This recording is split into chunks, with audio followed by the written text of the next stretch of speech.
Welcome back to another episode of the Weekly Lens, and today we'll look into why chess never gets solved.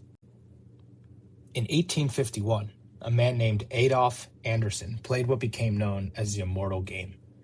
He sacrificed a bishop, then another bishop, then both rooks, then his queen. By the end, he had almost nothing left on the board, and yet he still delivered checkmate.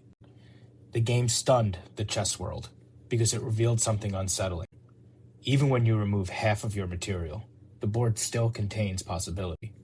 More than a century later, computers would try to conquer that same possibility. And they still haven't. Chess only has 64 squares, only 32 pieces, no hidden information, no dice rolls, no randomness.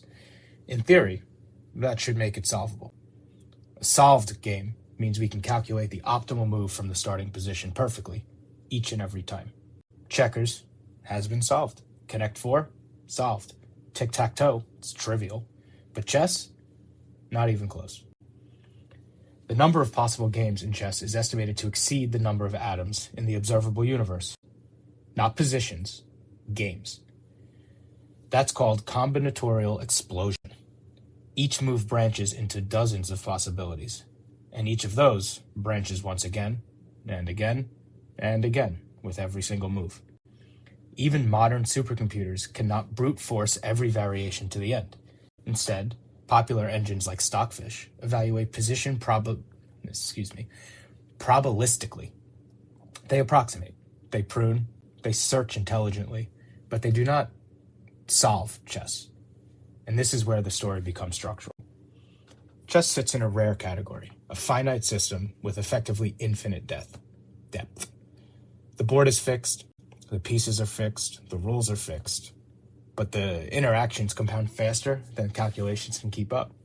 Constraint creates complexity, not chaos. Complexity. Because there is no randomness, every outcome is earned, and because every outcome is earned, mastery becomes meaningful. If chess was solvable, it would die. The moment we knew the perfect opening sequence, the game would collapse into repetition. Its mystery would vanish. Instead, it resists finality. That resistance is the engine of its longevity. And here's the deeper insight.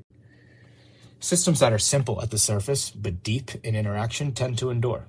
Chess is one. Languages are another. Markets, arguably another.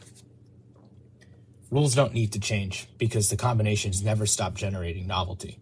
But that's why 64-square boards still challenges grandmasters, and now machines.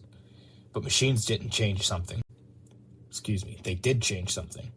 They didn't solve the game. They changed how humans approach it.